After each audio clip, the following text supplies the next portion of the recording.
ప్రజానికానికి గొప్ప శుభవార్త. 4 తరాల అనువంశిక సిద్ధ వైద్యం ద్వారా డాక్టర్ షేక్ మస్తాన్ వలి మొండి వ్యాధులైనటువంటి సోరియాసిస్, షుగర్, బొల్లి, అన్ని రకముల చర్మ వ్యాధులు, హెచ్ఐవి, ఎయిడ్స్, వైరల్ లోడ్ను తగ్గించి CD4 కౌంట్ను పెంచబడును. మనుల వంటి ఔషధ యోగాల ద్వారా ఆరోగ్యవంతమైన జీవితం పొంది ఉన్నారు. లివర్, కిడ్నీ, ఊపిరితిత్తులు, నడుముల నొప్పులు, మోకాల నొప్పులు సంబంధించిన అన్ని వ్యాధులు చూడబడును. మెదడులో వచ్చు అన్ని వ్యాధులు, చిన్నపిల్లలకు వచ్చే సచ్చువాతం, అమ్మవాతం, నెమ్ము, ఆయాసం, ఆస్తమా మొదలగు అన్ని రకాల వ్యాధులకు అధునాతన వైద్యం సిద్ధ వైద్యం. షుగర్ వల్ల వచ్చే అన్ని సమస్యలకు చక్కటి పరిష్కారం లభించును. క్యాన్సర్కి ప్రత్యేకంగా చూడబడును. సంప్రదించవలసిన మా address Vinukonda, Veltur road, Srinivasa clinic, doctor Shaik Mastan Vali. Cell number 7013922141 9492901472. నమస్కారం, ధరం న్యూస్కి స్వాగతం. నేటి ముఖ్యాంశాలు.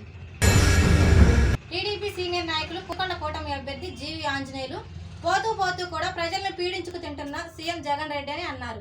5 ఏళ్లుగా క్రమం తప్పకుండా విద్యుత్ ఛార్జీలపై ప్రజలను అడ్డు విరిచారని అన్నారు. ఆ రూపంలో భారీగా వడ్డనకు సిద్ధమయ్యారన్నారు. జగన్ అనాలోచిత నిర్ణయాలకు ప్రజలు ఎందుకు మూల్యం చెల్లించాలని ప్రశ్నించారు. విద్యుత్ వ్యవస్థ నిర్వహణలో వైసీపీ ప్రభుత్వం ఘోరంగా విఫలమైందన్నారు. 17,452 కోట్ల భారం వేసేందుకు సిద్ధమయ్యారని అన్నారు. అదే జరిగితే ప్రతి యూనిట్పై ప్రజలకు ₹2.42 అదనపు ఛార్జీలు ఎందుకు పెంచారన్నారు. జగన్ అసమర్థత, అవినీతి కారణంగానే డిస్కంలకు భారీగా నష్టాలు పెరిగాయన్నారు. ఆ నష్టాల్ని ప్రజలపైకి నెట్టేసి చేతులు దులిపేసుకునే ప్రయత్నంలో జగన్ ఉన్నారని ఆందోళన వ్యక్తం చేశారు. మరో నెల పదవి విరమణ పొందుతున్న రాష్ట్ర ప్రభుత్వ కార్యదర్శి జవహర్ రెడ్డిపై అవినీతి ఆరోపణలు రావడం ఆందోళన కలిగిస్తుంది. గతంలో చాలా మంది అధికారులు ఎదురైన పరిణామాలే జవహర్ రెడ్డి ఎదుర్కోక తప్పదు. ఒకవేళ జగన్ రెడ్డి అధికారంలోకి వస్తే పర్వాలేదు, లేకుంటే మాత్రం జవహర్ రెడ్డి రిటైర్డ్ అయిన తర్వాత కూడా కేసులను ఎదుర్కోవాల్సి ఉంటుంది. అందుకే ఆయన ఎక్కువగా ఆందోళనతో ఉన్నట్లు సమాచారం. జూన్ 3న పవన్ కీలక సమావేశం. ఏపీలో ఎన్నికల కౌంటింగ్ దగ్గర పడుతున్న వేళ జనసేనాని పవన్ కళ్యాణ్ రంగంలోకి దిగనున్నారు.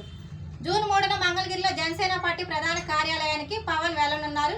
ఆ రోజు మధ్యాహ్నం పార్టీ నేతలు, కార్యకర్తలతో సమావేశం నిర్వహించనున్నారు. జూన్ 4న జరిగే ఎన్నికల కౌంటింగ్ ప్రక్రియను పార్టీ కార్యాలయం నుంచి పవన్ పర్యవేక్షించనున్నారు. ప్రతి 30 నిమిషాలకు ఒక రౌండ్ ఫలితం.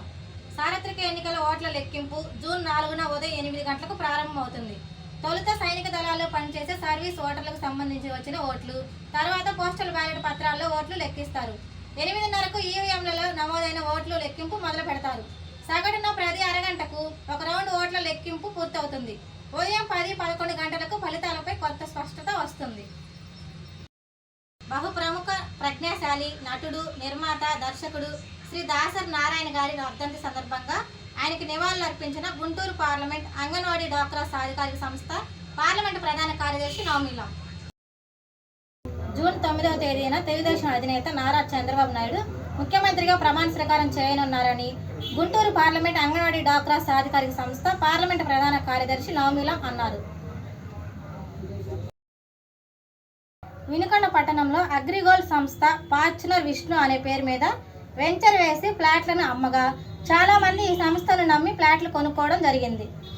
కొంతమంది వెంటనే డబ్బులు చెల్లించి రిజిస్ట్రేషన్ చేయించుకోగా ఎక్కువ శాతం మంది పూర్తిగా డబ్బులు కట్టి రిజిస్ట్రేషన్ చేయించుకొని 80% డబ్బులు కట్టి మిగతా డబ్బులు కడతాము, రిజిస్ట్రేషన్ చేయమని కస్టమర్లు అడిగినప్పటికీ సంస్థ వారు ఇదిగో అని కాలయాపన చేశారు.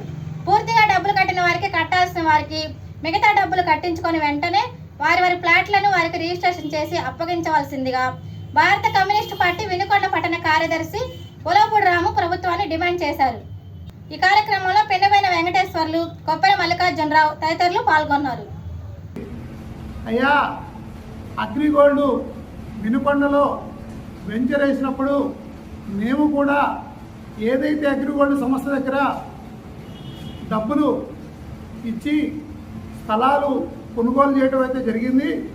అయితే అప్పుడు ఆ కంపెనీ పూర్తి డబ్బులు మేము కట్టలేదు, మేము కొంత డబ్బులు కట్టి వారి ద్వారా అగ్రిమెంట్ అయి ఉన్నాము, మాకు కూడా మిగతా డబ్బులు కట్టించుకొని మా స్థలాలు మాకు హ్యాండ్ చేయించండి అని అగ్రిగోల్డ్ బాధితులు కొంతమంది కమ్యూనిస్ట్ పార్టీ ఆఫీస్కి వచ్చి చెప్పడం జరిగింది.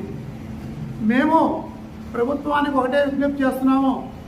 అగ్రిగోల్డ్ సంస్థను నమ్మి కొంతమంది ప్రజలు వారు వేసిన వెంచర్లో స్పాట్లో డబ్బులు కట్టి కొన్ని స్థలాలని ఫ్లాట్ నెంబర్ తోటి రిజిస్టర్ చేయించుకోవడం జరిగింది.